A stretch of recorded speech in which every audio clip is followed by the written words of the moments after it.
Middle east का नाम सुनते ही दिमाग में दो चीजें आती हैं, तेल या फिर पॉलिटिकल इंस्टेबिलिटी और वॉर्स। पिछले करीबन 100 सालों से मिडिल ईस्ट किसी न किसी वॉर या कॉन्फ्लिक्ट का शिकार रहा है, चाहे वो इराक हो, सीरिया हो, लेबनान हो, फिलिस्तीन इजराइल इशू हो या फिर यमन सिविल वॉर हो। हर वक्त मिडिल ईस्ट में कुछ न कुछ हो रहा है। लाखों इंसान मारे जा चुके हैं, ट्रिलियंस ऑफ डॉलर वेस्ट हो चुके हैं, मगर अभी तक मिडिल ईस्ट में कहीं पीस होती नजर नहीं आ रही है। आखिर क्यों? क्या वजह है कि मिडिल ईस्ट में इतनी इंस्टेबिलिटी है, इतनी वॉर्स हैं? इस सवाल का जवाब बहुत ही कॉम्प्लिकेटेड है, क्योंकि मिडिल ईस्ट एक चेस बोर्ड है जिसमें बहुत सारे प्लेयर्स एक दूसरे के खिलाफ चालें चल रहे हैं। लेकिन आज की इस वीडियो में हम आपको बताएंगे मिडिल ईस्ट की सारी प्रॉब्लम्स की जड़ क्या है। इस सवाल का जवाब जानने के लिए हमें करीबन 100 साल पीछे जाना पड़ेगा, जब आज की मिडिल ईस्ट के बॉर्डर्स को डिसाइड किया गया और यहीं से ये सारी प्रॉब्लम स्टार्ट हुई। कई सौ साल तक पूरा Middle East Turkish Ottoman empire के कंट्रोल में था। 16वीं से 17वीं सदी के बीच यह एम्पायर हंगरी से लेकर यमन तक फैली हुई थी।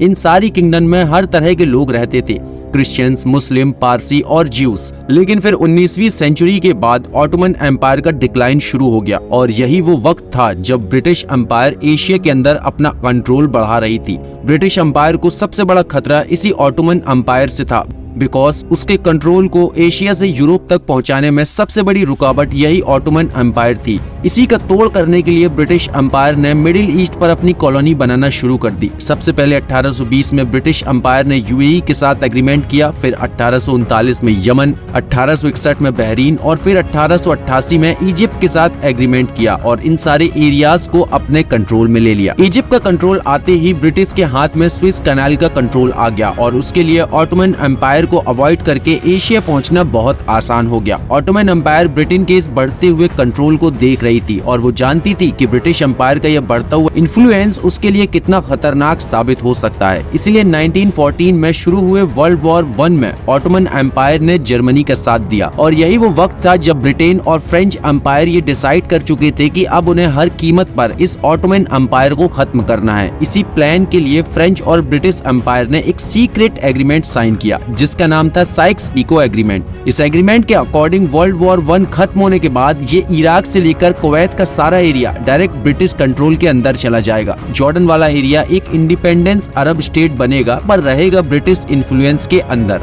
लेबनान से टर्की का एरिया डायरेक्ट फ्रेंच एम्पायर के कंट्रोल में होगा और ये सीरिया वाला एरिया एक इंडिपेंडेंस अरब स्टेट बनेगा पर यह फ्रेंच एम्पायर के इन्फ्लुएंस पर ही रहेगा। तुर्की और ईरान के बॉर्डर के पास वाले एरिया को रशियन एम्पायर को दे दिया जाएगा और फिर ये पैलेस्टाइन और इजराइल वाला सारा एरिया एक इंटरनेशनल एडमिनिस्ट्रेशन के अंदर होगा। इन बॉर्डर्स को डिसाइड करते वक्त लैंग्वेज, रिलीजन, एथनिसिटी, इन सब चीजों को बिल्कुल इग्नोर किया गया और यही वो गलती थी जिसकी सजा मिडिल ईस्ट आज तक भुगत रहा है। 1917 में एक डिक्लेरेशन हुआ जिसमें ब्रिटिश सरकार ने जर्मनी में मौजूद ज्यूश कम्युनिटी से ये वादा किया कि वो फिलिस्तीन में उसके लिए एक अलग स्टेट बनाने में ज्यूस की मदद करेगी।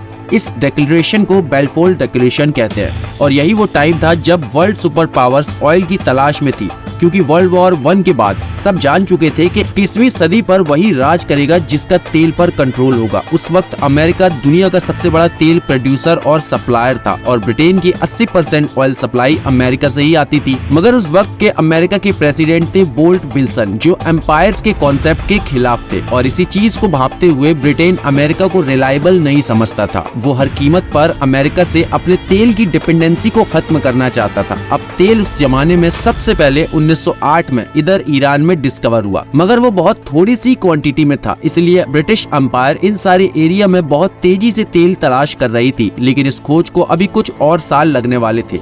1919 में वर्ल्ड वॉर 1 खत्म होने के बाद जंग जीतने वाले एलाइज कंट्री वर्सेस से मिले और ट्रीटी ऑफ वर्सेस साइन हुई, जिसमें मिडिल ईस्ट के बॉर्डर्स को एक बार फिर से चेंज किया गया और फिर अगले ही साल ट्रीटी ऑफ स्विस अनाउंस की गई, जिसमें ऑटोमन एम्पायर को लिटरली टुकड़ों में तोड़कर फ्रेंच और ब्रिटेन एम्पायर के कंट्रोल में दे दिया गया। टर्किश गवर्नमेंट इस ट्रीटी पर नाराज हो गई और अगले 2 साल तक वो अलाइज के खिलाफ लड़ती रही और फिर आखिरकार 1923 में ये सारे कंट्री टर्किश गवर्नमेंट के साथ टेबल पर बैठे और और ट्रीटी ऑफ लॉन साइन की गई और इसी ट्रीटी का नतीजे में मॉडर्न डे टर्की वजूद में आया। आज के मिडिल ईस्टर्न बॉर्डर मोर और लेस इसी ट्रीटी का नतीजा है। इस ट्रीटी में एक बार फिर से बहुत सी ग्राउंड रियलिटी को इग्नोर किया गया, जैसे कि कुर्द लोग जो उस वक्त इन सारे एरियाज में रहते थे, उनका कल्चर, लैंग्वेज, हर चीज तुर्किश लोगों से बहुत डिफरेंट थी। पर इन सारे एरिया को तुर्की, सीरिया, ईरान और इराक में डिवाइड कर दिया गया और ये कुर्द इन सब कंट्रीज में माइनॉरिटी बन गए, जिसके बाद आज तक कुर्द लोग अपने लिए डिफरेंट कंट्री के लिए मूवमेंट चला रहे हैं। इसी तरह इस पार्टीशन में ऑटोमन एम्पायर के प्रोविंस मोसुल, बगदाद और बसरा को इराक में शामिल कर दिया गया।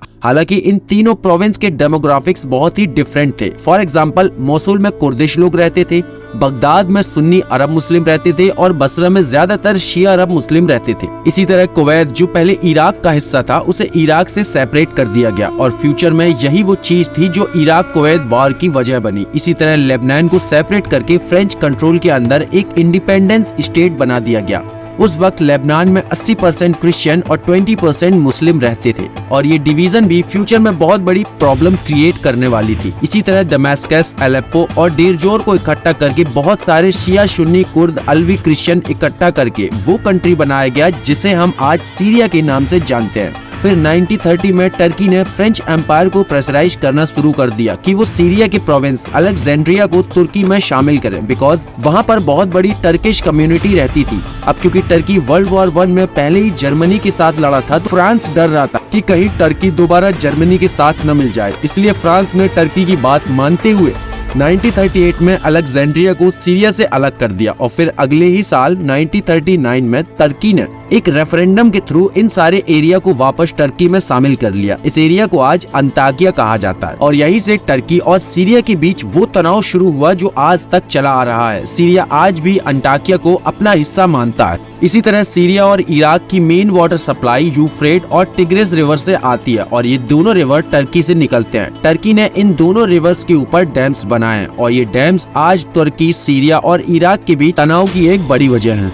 इसी टाइम अराउंड लेट 1930s में वर्ल्ड में तेल डिस्कवर होना शुरू हो गया था। इराक में इधर बसरा और मोसुल के करीब तेल के बहुत बड़े रिजर्व डिस्कवर हो गए थे। इन दोनों एरियाज में मोस्टली शिया अरब और शिया कुर्दिश कम्युनिटी रहती थी। 1938 में सऊदी अरब के पूर्वी बॉर्डर्स के पास भी तेल के बहुत बड़े रिजर्व डिस्कवर हो गए थे। इंटरेस्टिंगली सऊदी अरब के सारे एरियाज में भी शिया मुस्लिम ही रहते थे। 1938 में ही कुवैत में भी बहुत बड़े ऑयल के रिजर्व डिस्कवर हो गए। ये रिजर्व पूरे इराक के रिजर्व से भी ज्यादा थे और क्योंकि कुवैत किसी जमाने में इराक का हिस्सा था, तो ये पॉइंट आगे जाकर एक बहुत बड़ी वॉर बनने वाला था। इसी तरह 1956 में सीरिया में इधर नॉर्थ पूर्वी साइड पर तेल के रिजर्व डिस्कवर हो गए और इस सारे एरिया में कुर्द लोग रहते हैं। पूरी दुनिया के 50% तेल रिजर्व एक एरिया में डिस्कवर हुए थे जो रिलीजियस, पॉलिटिकल और रेशियल डिवीजन से घिरा हुआ था और इसीलिए इट वाज वेरी नेचुरल कि वर्ल्ड सुपर पावर इन सारे रीजन में बड़ा डीप इंटरेस्ट ले रहे थे और यही वो टाइम था जब ब्रिटेन, अमेरिका और सोवियत यूनियन मिडिल ईस्ट में बड़े प्लेयर्स के तौर पर एंटर हुए। इसी टाइम पे ब्रिटिश ने मिडिल ईस्ट में कुछ ऐसा किया जिसकी वजह से इस सारे रीजन में एक कभी ना खत्म होने वाली लड़ाई शुरू होने वाली थी। ब्रिटेन ने पैलेस्टाइन की जमीन पर एक ज्यूज स्टेट बनाई जहां पर जर्मनी से आने वाले हजारों ज्यूज को आबाद किया जाने लगा। 1947 में यूनाइटेड नेशन ने पैलेस्टाइन को दो एरिया में डिवाइड कर दिया। एक तरफ ज्यूइश स्टेट बनाई जिसकी पैलेस्टाइन से आधी पॉपुलेशन होने के बावजूद भी 62% एरिया दिया गया और दूसरी तरफ डबल पॉपुलेशन होने के बाद भी पैलेस्टीनियंस को सिर्फ 38% जमीन दी गई। रिलीजियस इंपॉर्टेंस की वजह से जेरूसलम को इंटरनेशनल एडमिनिस्ट्रेशन के अंदर कर दिया गया।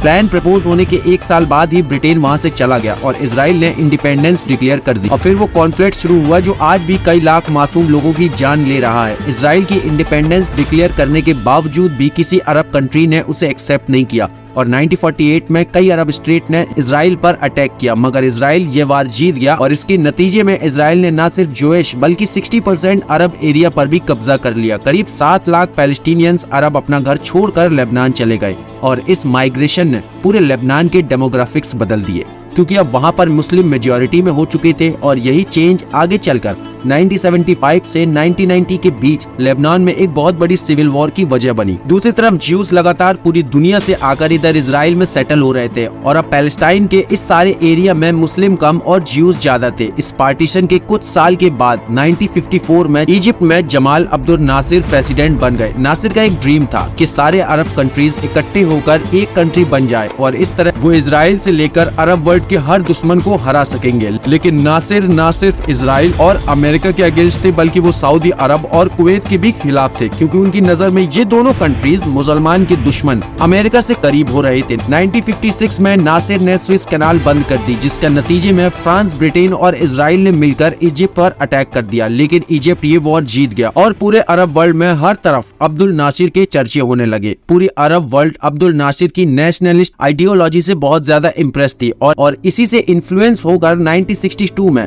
यमन में अरब नेशनल्स और यमनी गवर्नमेंट के बीच एक सिविल वॉर शुरू हो गई और यही वो वॉर थी जिसमें पहली दफा प्रॉक्सी प्लेयर्स की एंट्री हुई। ये सिविल वॉर सऊदी अरब, कुवैत और जॉर्डन जैसे फैमिली कंट्रोल कंट्रीज के लिए खतरे का सिग्नल थी, बिकॉज कल को यही आइडियोलॉजी उनकी कंट्रीज में भी आ सकती थी, जिससे उनकी हुकूमत खतरे में पड़ सकती थी। इसलिए अब इन सब कंट्रीज ने अमेरिका के साथ मिलकर यमनी गवर्नमेंट को नेशनलिस्ट के खिलाफ सपोर्ट किया, जबकि दूसरी तरफ अब्दुल नासिर ने इजिप्शियन फौजियों और हथियारों के साथ नेशनलिस्ट की मदद करना शुरू कर दी। इजिप्ट अभी इस प्रॉक्सी वॉर में बिजी था, तभी 1967 में इजराइल ने इजिप्ट पर अटैक कर दिया और इजिप्शियन एरिया और गाजा स्ट्रिप पर कब्जा कर लिया और बदले में एक बार फिर इजिप्ट ने स्विस कैनाल बंद कर दी, जो अगले 8 साल किसी भी ट्रैफिक के लिए बंद रही। अब्दुल नासिर इस हार से बहुत ज्यादा डिसअपॉइंटेड थे और 1970 में सिर्फ 52 साल की उम्र में हार्ट अटैक से उनकी मौत हो गई। वो साल था जब ब्रिटेन ने अनाउंस किया कि अब वो पर्शियन गल्फ और मिडिल ईस्टर्न कंट्रीज को आजाद कर रहा है और फिर अगले ही साल यूएई और पर्शियन गल्फ के बाकी कंट्रीज आजाद हो गए। ब्रिटेन के जाने के बाद अमेरिका ने इस सारे रीजन में इंटरेस्ट लेना शुरू कर दिया। वो अब राइजिंग सुपर पावर था और जिस रीजन पर दुनिया की 50% तेल सप्लाई डिपेंडेंट हो, वहाँ पर उसका होना बहुत जरूरी था। अगले 8 सालों तक अरब वर्ल्ड में बहुत ही मुश्किल हालात रहे। इस टाइम में अरब इजराइल वॉर हुई, जिसमें एक बार फिर इजराइल जीत गया। इजिप्ट ने इजराइल को रिकॉग्नाइज कर लिया, इजिप्शियन प्रेसिडेंट को इसी वजह से असैसिनेट कर दिया गया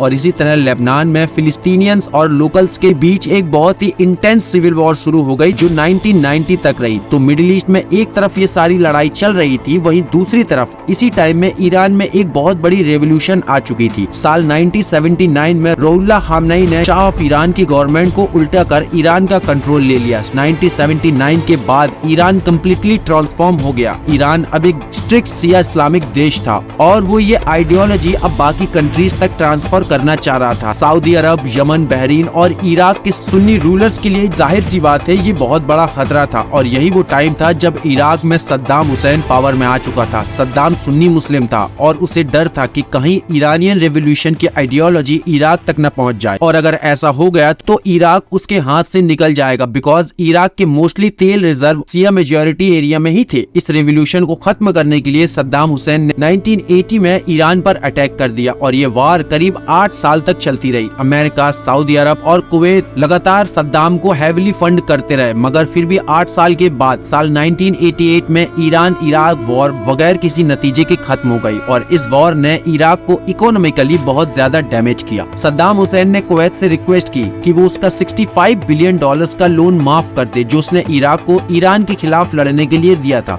मगर कुवैत ने इनकार कर दिया। सद्दाम हुसैन ने बदले में कुवैत पर अटैक कर दिया और कुवैत के सारे तेल रिजर्व को अपने कंट्रोल में ले लिया। सद्दाम हुसैन अब दुनिया के 25% तेल रिजर्व का मालिक था। सद्दाम इसके बाद सऊदी अरब के बॉर्डर पर इराकी आर्मी ले आया। उसका सीधा मकसद था कि सऊदी अरब की ऑयल फील्ड्स को अपने कंट्रोल में लेना है, जिसके बाद दुनिया का करीब 50% तेल सप्लाई एक आदमी के कंट्रोल में चली जानी थी। अब सऊदी अरब और दुनिया के दूसरे देश जाहिर है ये कैसे बर्दाश्त कर सकते थे। 1990 में अमेरिका ने 32 कंट्रीज के साथ मिलकर इराकी आर्मी पर अटैक किया और 1 साल की लड़ाई के बाद कुवैत को आजाद करवा लिया। अमेरिका अब पर्शियन गल्फ और मिडिल ईस्ट में एक बहुत इंपॉर्टेंट प्लेयर बन चुका था। अमेरिका ने इन सारे रीजन में अपनी मिलिट्री बेस बनाना शुरू कर दी और आज अमेरिका का 5वां बड़ा बेस इधर बहरीन में बना हुआ है। इसी तरह इधर कतर में एक बहुत बड़ी अमेरिकन एयर बेस है जिसे सेंटकॉम कहते हैं और यहीं से ये मिडिल ईस्ट और सेंट्रल एशिया पर अपनी पूरी नजर रखता है और इधर यूएई में अमेरिका का मिसाइल डिफेंस सिस्टम भी लगा हुआ है। इसी तरह सऊदी अरब अमेरिका से हथियार खरीदने वाला सबसे बड़ा देश है। और अगर मिडिल ईस्ट की पूर्वी साइड पर आए तो वहाँ अमेरिका, अरब और ईरान आमने सामने है, क्योंकि अब ईरान और सऊदी अरब के बीच मामला नरम हुआ है और बातचीत भी शुरू हुई है। फिर अगर मिडिल ईस्ट की सदर्न साइड पर आए तो यमन में एक जबरदस्त सिविल वॉर चल रही है, जिसमें सऊदी अरब और ईरान से लेकर अमेरिका और रशिया भी इन्वॉल्व है। इसी तरह ऊपर आए तो सीरिया पहले ही प्रॉक्सी वॉर का सेंटर पॉइंट बन चुका है, जहाँ पर रशिया, ईरान, अमेरिका, सऊदी अरब और यहाँ तक कि यूएई भी अपनी मिलिट्री के साथ घुसे हुए हैं। इराक की बात करें तो सद्दाम हुसैन के बाद अलकायदा और आईएसआईएस ने इस वैक्यूम को फिल करने की कोशिश की है, जिसके नतीजे बहुत ही भयानक निकले हैं। टर्की और सीरिया में भी किसी भी वक्त कुर्दिश बागियों को लेकर जंग छिड़ सकती है। मतलब मिडिल ईस्ट पूरी तरह से उलझा हुआ है और इसकी जड़ें आज से 100 साल पहले ब्रिटिशर्स ने ही कमजोर की थी, जिसमें इंसानों के बीच डिफरेंस का बिल्कुल ख्याल नहीं रखा गया, और ख्याल रखा गया तो सिर्फ और सिर्फ अपने फायदे का। आज की वीडियो के बारे में आपका क्या ओपिनियन है, हमें नीचे कमेंट बॉक्स में जरूर बताएं। साथ ही अगर वीडियो पसंद आई है तो इसे लाइक और शेयर जरूर करें। चैनल पर नए हो तो चैनल को सब्सक्राइब कर बेल आइकन को जरूर दबा लें। मैं मिलता हूं आपसे अगली वीडियो में, तब तक के लिए take care and good bye.